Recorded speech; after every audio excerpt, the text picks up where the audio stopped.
यो WhatsApp guys, कैसे आप सभी लोग। मैं हूं आपका दोस्त होस्ट और रात में नहाने वाला घोस्ट छोटा कुडर। इस वीडियो में हम लोग बात करने जा रहे हैं स्लैश एंड बर्न कल्टीवेशन की, जो कि ज्योग्राफी और हिस्ट्री का एक काफ़ी इंपॉर्टेंट टॉपिक है। इस बार एनसीईआरटी में ये चैप्टर 4 हिस्ट्री में है और ज्योग्राफी में भी ये है चैप्टर 4 ज्योग्राफी में भी। तो हिस्ट्री में मीन्स मैं इस पे पीपीटी बना रहा था, तो मेनली मैंने ये पीपीटी एक ट्राइब पे बनाई है, खून ट्राइब पे, जो कि उड़ीसा का एक मीन्स एक प्रोमिनेंट ट्राइब था। और इस वाली पीपीटी में मैं आपको ये भी बताऊंगा कि कैसे आप अपनी पीपीटी में ये नियॉन इफेक्ट लगा सकते हैं, जो कि मैंने कई सारी जगहों पर लगाया है। जैसे कि मैंने फ़ोटोज़ के फ्रेम में इधर लगाया हुआ है। तो वीडियो के लास्ट तक बने रहिएगा अगर आपको जानना है कि कैसे लगता है। सबसे पहले हम लोग बात कर लेते हैं ट्राइब के लाइवलीहुड की। खोन ट्राइब के लोगों को खोन्स कहा जाता था। ये उड़ीसा के ट्राइब थे और फॉरेस्ट पे अपने लाइवलीहुड के लिए डिपेंड रहते थे। इनके बारे में एक खास बात ये थी कि फॉरेस्ट से ज़्यादातर बाहर नहीं निकलते थे, क्योंकि इनमें से कई सारे लोग सोचते थे कि अगर ये फॉरेस्ट से बाहर जाएंगे तो वो इनके डिग्निटी लेवल से कम होगा। मीन्स ये अपने फॉरेस्ट को छोड़ के नहीं जा सकते, अपने घर को छोड़ के नहीं जा सकते, ये उनका अपमान काइंड ऑफ थिंग हो जाएगा। और इनका फॉरेस्ट फेमस था इनके फ्रूट्स के लिए, और ये ऑल्सो ऑयल कुक करते थे अपने फूड्स के लिए, जो कि ये साल और महुआ की सीड से एक्सट्रैक्ट करते थे। खॉन्स को वेरियस मेडिकल हर्ब्स की भी नॉलेज थी।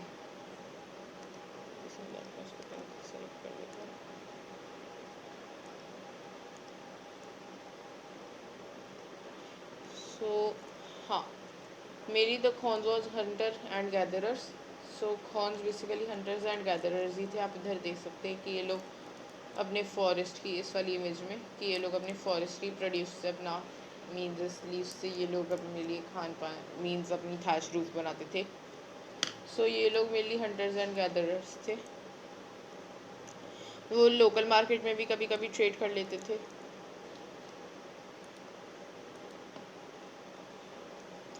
They also traded in local market and कई बार ये लोग वीट के लिए और राइस के लिए अपने फ्रूट्स और वेजिटेबल्स दे देते थे, क्योंकि इनके फॉरेस्ट में वीट और राइस ग्रो नहीं होता था।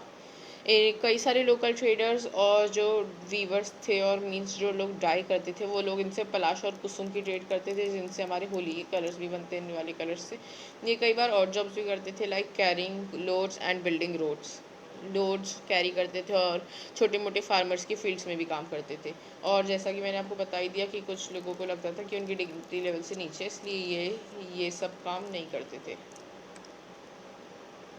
आगे चलते हैं। अब उन लोगों के कल्चर की बात करें तो हर एक ट्राइब का एक वास्ट कल्चर होता है। खोन्स एंड वास्ट, लास्ट में मैं आपको एक फ्लो चार्ट भी बना के दिखाऊंगा, तो आप उसको भी रेफर कर सकते हैं। Had vast culture, they were mainly Hindus. Being a tribe they don't believe in caste system, और उनके जितने भी मीन्स लोग थे वो छोटे सी ग्रुप के ही तो थे, तो मेनली उनमें बेयरली had barely they were 125 or 150 people in strength. सो इसलिए वो किसी के साथ भी डिस्क्रिमिनेशन नहीं करते थे। डिस्क्रिमिनेशन एंड अनटचेबिलिटी उधर नहीं होती थी, और सब लोग अपनी सारी की सारी चीज़ें शेयर वगैरह करते थे। जब भी विलेज हेडमैन को जब भी किसी चीज़ की ज़रूरत होती थी तो सब लोग मिलकर करते थे। और अगर किसी नॉर्मल विलेजर को भी ज़रूरत होती थी, मीन्स जो भी उधर रहते थे उनको भी ज़रूरत होती थी, तो विलेज हेडमैन भी कई बार हेल्प करते थे उनके कामों में, जैसे कि घर बनाने में और फसल वगैरह उगाने में। तो कई सारे और भी लोग आते थे उनकी हेल्प करने के लिए। फेस्टिवल्स सेलिब्रेट होते थे, ऑफ कोर्स उनके लिए फेस्टिवल्स एक बहुत बड़ा टाइम होता था सेलिब्रेट करने के लिए। मेन फेस्टिवल जो होता था वो केदू होता था, मीन्स केदू एक फेस्टिवल होता था उनका। वो मेनली मतलब getting drunk, and specially in Kedu वो फेस्टिवल अपने सेलिब्रेट करते थे by getting drunk, and this lasted for 5 days। वो लोग डांस करते थे और सिंग करते थे, जैसा कि आपको इस वाली पिक्चर में दिख ही रहा है और इस वाली में भी। सो इधर सब लोग डांस कर रहे हैं और उधर सब लोग गाना वगैरह सेलिब्रेशन ही चल रहा है। इसमें एक रिचुअल भी परफॉर्म होता था, जिसमें वो किसी भी वाइल्ड एनिमल जैसे कि वाइल्ड बोर वाइल्ड, वो इन सबको वो लोग मार देते थे और असैसिनेशन करते थे 5 डेज तक, और फिर उसको फाइनली मार के अपनी हल्दी फील्ड्स में, टर्मरिक फील्ड्स के नीचे बरी कर देते, क्योंकि उनको लगता था कि उससे उनके ट्रिब्यूट आएगा। सो सपोज ये टर्मरिक फील्ड है और ये एनिमल है, तो इसको इसके नीचे बरी कर देते थे ताकि उनकी यील्ड अच्छी हो। ऑब्वियसली ह्यूमंस को नहीं करते थे। तो अभी हम लोग इधर एक फ्लो चार्ट बना लेते हैं। सो खोन्स,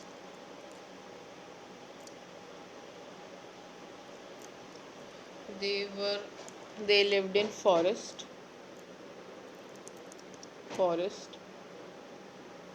occupation, सो उन लोगों की traded in local market, in local market,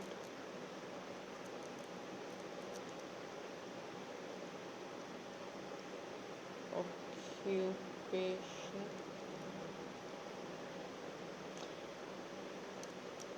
traded what, and इधर हम लोग लिख देंगे पलाश एंड महुआ।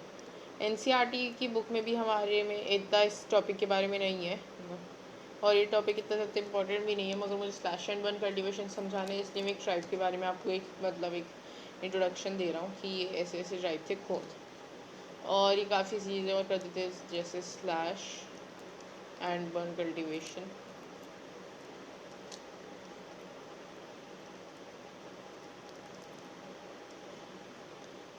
सो अब हम लोग जल्दी से जाते हैं, इसको इरेज कर देते हैं। अब हम लोग जाते हैं अपने मेन टॉपिक की तरफ, जो कि है हमारा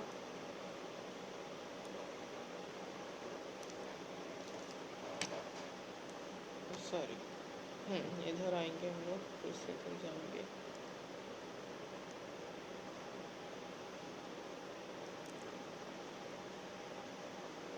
slash and burn cultivation.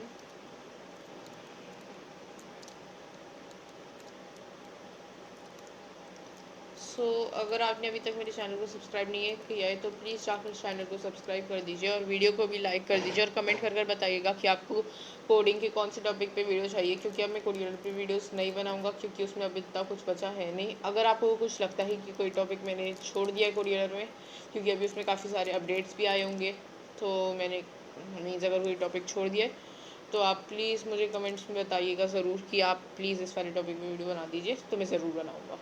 Slash and burn cultivation की बात करें तो इसमें बेसिकली होता क्या, अभी मैं डेफिनेशन लिखवाऊंगा आपको, अभी पहले हम लोग समझ लेते हैं। सो जैसे ये हमारी फॉरेस्ट की लैंड है, ये हमारा इतना बड़ा फॉरेस्ट है, जो ये खोन्स है सपोज इधर रह रहे हैं अभी, इधर उनकी ये हट्स हैं, इधर उनकी हट्स हैं। सो पहले फॉरेस्ट इधर तक का एरिया का था, लेकिन इन लोगों ने ये सब एरिया क्लियर कर दिया और इसको बना दिया बैरन लैंड। बैरन नहीं, इधर कल्टीवेशन करी उन्होंने। अब होता क्या था कि जैसे इन्होंने अगर इतने सपोज एरिया को काट दिया, तो इधर सब जगह पर ट्रीज थे, ट्रीज से कवर था ये एरिया, तो इधर क्या करते थे ये लोग, ये सारी की सारी चीज़ को इस एरिया के काट देते थे, और इसको खाली एक वो मीन्स सारे चीज़ को काट देते थे, और जो लैंड बचती थी उस पर फिर अपनी कल्टीवेशन स्टार्ट करते थे। जैसे सपोज इतनी लैंड बची, ट्रीज़ को काट के ये लैंड आ गई इनके पास, तो अब जो ट्रीज़ की ऐश वगैरह होती थी तो वो लोग या तो लोकल मार्केट में ट्रेड कर देते थे, tree ash was traded or spread on the barren land, on the barren land to make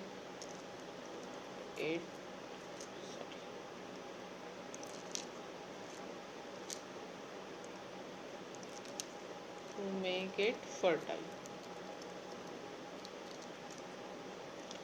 सो ये जो थी या तो इसको ट्रेड कर देते थे या अपनी इसी बैरन लैंड पे ऐसे करके स्प्रेड कर देते थे, तो ये थोड़ी सी उसको मॉइस्चर वगैरह और फर्टिलिटी प्रोवाइड करती थी। फिर ये लोग 5 to 7 ईयर्स तक इसी लैंड पे अपने क्रॉप्स को ग्रो करते थे।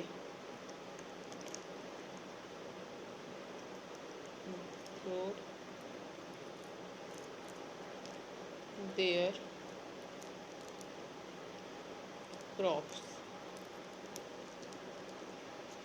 सो इतना अभी तो हमने थोड़ा सा इसके बारे में समझ लिया कि होता क्या था। अब हम लोग इसके बारे में कुछ लिख लेते हैं।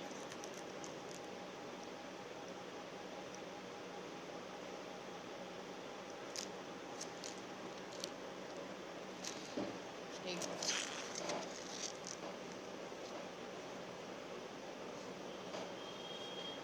सो slash and burn cultivation, slash and burn cultivation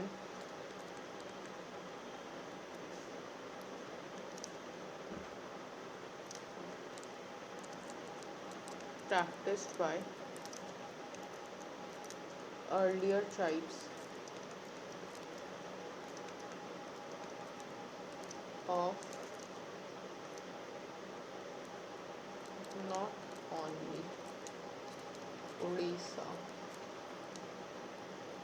but the whole world. Now, due to deforestation, it's banned in many parts of the world.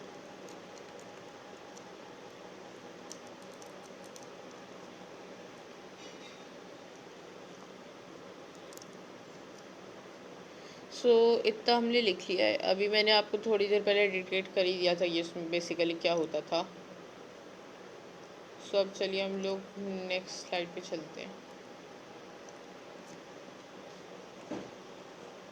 सो अभी हम लोग इसकी लोकेशन देख लेते हैं। सो ये इधर होता था, ये हमें एक सेकेंड, हाँ हमें पता है कि ये उड़ीसा है। एक सेकेंड,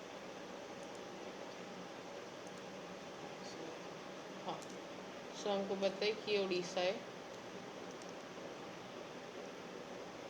उड़ीसा। सो ये ट्राइब उड़ीसा के बॉर्डर्स की तरफ था, तो ये सुनामी प्रोन एरिया नहीं था। इधर हाल ही में एक मूवमेंट भी चली थी, मीन्स रिसेंटली एक मूवमेंट भी हुई थी, क्योंकि ये एरिया जो है वो लाई करता है प्लेट्यू रीजन में। तो मैं अभी आपको समझाता हूँ, एक सेकेंड।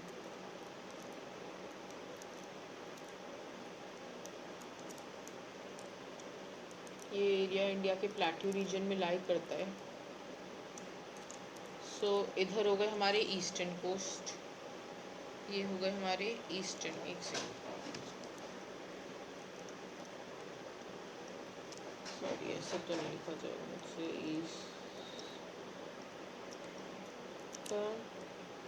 कोस्ट, अरे यार ये तो वेस्टर्न होंगे, सॉरी। ये हो गए हमारे वेस्टर्न कोस्ट और उस साइड हो गए हमारी ईस्टर्न कोस्ट। सो उड़ीसा का ज़्यादातर एरिया जो है हमारा ईस्टर्न कोस्ट में आता है, और कुछ एरिया उसका जो आता था वो प्लेट्यू रीजन में आता था। तो जहाँ पे ये खोन्स रहते थे वो प्लेट्यू रीजन था। अब हमें पता है कि प्लेट्यू रीजन में ज़्यादातर क्या होती है, माइंस होती हैं। Mines are mainly in plateau region. So mines are mainly in plateau region. So क्या हुआ था कि जो इतना एरिया उड़ीसा का, उधर एक माइन थी जो यूरोपियन कंट्रीज एक्सेस करना चाहती थी। यूरोपियन कंट्रीज इधर आकर इनको एक्सेस करना चाहती थी। ये 1857 में भी हुआ था और ये अभी फिर से भी हुआ था कि यूरोपियन कंट्रीज इधर बिजनेस करने के लिए आई और वो इस माइन की एक्सेस चाहती थी, ताकि वो इधर से आयरन और कोल और बहुत सारे ऐसे मेटल्स इधर से माइन कर पाए। लेकिन क्योंकि वो खोन्स के एरिया में आता था तो ये उनकी एक रिचुअल वाली प्लेस थी, मीन्स एक कल्चरल प्लेस थी। तो ये जो हमारा केस था ये जब 1857 में चल रहा था, तो इसको एक उधर की फेमस पर्सनालिटी जिनका नाम है चक्रा बिश्नोई, जो कि उनके लीडर थे, वो हैंडल कर रहे थे। और उन्होंने कई बार मीन्स ब्रिटिशर्स को हराया था, क्योंकि वो एक यंग किंग थे, तो उनमें एक मीन्स वो यंग किंग थे तो उनकी आर्मी वगैरह भी सब सही थी, तो उनका रूल तब अच्छा था खोन्स का, तो इसलिए उन्होंने कई बार ब्रिटिशर्स को हराया था उड़ीसा में रहते रहते। और ब्रिटिशर्स कब्जा नहीं कर पाए थे उस माइन पे जब खोन्स थे, जब चक्रा बिश्नोई थे एक्चुअली में बिश्नोई। फिर जो नेक्स्ट रूलर आए थे शायद से उन्होंने मीन्स ब्रिटिशर्स को दे दी थी एक्सेस, मगर फिर जब इंडिया को फ्रीडम मिली तो वो ब्रिटिशर्स की एक्सेस मींस ब्रिटिशर्स को उधर की एक्सेस नहीं रही उस वाले माउंटेन की। फिर जब इधर फिर से एक बार ब्रिटिशर्स की एक कंपनी आई, जो मतलब इंग्लैंड की एक कंपनी आई, वो फिर से उस माइन का एक्सेस चाहती थी। तो काफ़ी सालों तक 2013 से ये केस चल रहा था, अभी रिसेंटली ख़त्म हुआ है। तो जब तक ये केस चल रहा था तब तक गवर्नमेंट ने भी काफ़ी सपोर्ट किया उड़ीसा का, और फिर ये फाइनली केस क्लोज हो गया और ब्रिटिशर्स जो थे वो हार गए और वो लोग अपनी माइन को नहीं ले पाए, मीन्स उधर माइनिंग नहीं कर पाए। और जो ये रूल था चक्रा बिश्नोई के रूल में खॉन्स को सक्सेसिव अचीवमेंट्स हुई काफ़ी सारी, एंड इसको अपराइजिंग ऑफ खॉन्स भी कहा जाता है। तो इसी के साथ हमारी पीपीटी का एंड हो जाता है। Thanks for watching till and. अभी मैं आपको जल्दी से बता देता हूँ कि इसमें नियॉन इफेक्ट कैसे लगाते हैं। सो नियॉन इफेक्ट लगाना बहुत सिंपल है। सबसे पहले तो हम लोग इधर जाएंगे अपनी पीपीटी में। अब जैसे कि मेरा ये जो लाइवलीहुड का सिलेक्टेड है, हम लोग फॉर्मेट में जाएंगे। हर एक वीडियो के एंड में आपको एक ऐसी टिप देने वालों में, हम लोग फॉर्मेट में जब जाएंगे तो हम लोगों को शेप फिल में नो फिल सेलेक्ट करना है। शेप आउटलाइन में हमें कोई भी आपकी जो आउटलाइन जो थोड़ा सा लाइट सा कलर उसको सेलेक्ट करना है। फिर शेप इफेक्ट में जाएंगे और हम लोग ग्लो में जाएंगे। ग्लो में आप कैसा भी ग्लो रख सकते हैं, जैसे कि अगर मैं इतना सा ग्लो रखूँगा तो ये थोड़ा सा कम दिखेगा, फिर इतना और फिर इतना। तो देखिए ऐसा लग रहा है कि ये चमक रहा है। और आप कई सारे इफेक्ट्स और भी जान सकते हैं, जैसे कि मैंने कुछ कई जगहों पे रिफ्लेक्शन इफेक्ट और शैडो इफेक्ट भी यूज़ किया। जैसे कि इधर मैंने ना कलर ग्रेडिंग काफ़ी ज़्यादा करी थी। मैंने इधर शैडो में जाके देखिए ऐसे शैडो लगाई थी ताकि थोड़ा सा रियलिस्टिक लगे। और इसकी शेप इफेक्ट्स में बेवल भी लगाए थे मैंने अंदर की तरफ का, और ग्लो में मैंने इधर का ग्लो लगा दिया था। अब जैसे कि मुझे इस वाली शेप में लगाना है तो मैं ग्लो में जाऊंगा और इधर से ग्लो लगा दूंगा, तो देखिए ये इसमें भी नियॉन इफेक्ट आ गया। ऐसे ही सेम टू सेम मैं इस वाली फिगर के साथ भी कर सकता हूँ। मैं ग्लो में जाऊंगा और इधर ये वाला इफेक्ट लगा दूंगा, या इसमें तो डार्क है तो इसमें ब्लैक कलर वाला इफेक्ट लगा दूंगा। तो देखा आपने कितना सिंपल था नियॉन इफेक्ट लगाना। अगर आपको ये वीडियो पसंद आए तो प्लीज़ हमारे चैनल को सब्सक्राइब, लाइक और शेयर ज़रूर कर दीजिएगा। मिलते हैं आपके साथ नेक्स्ट वीडियो में। ये था हमारा sprint session slash unbold cultivation in less than 20 minutes. Thanks for watching the full video and bye bye.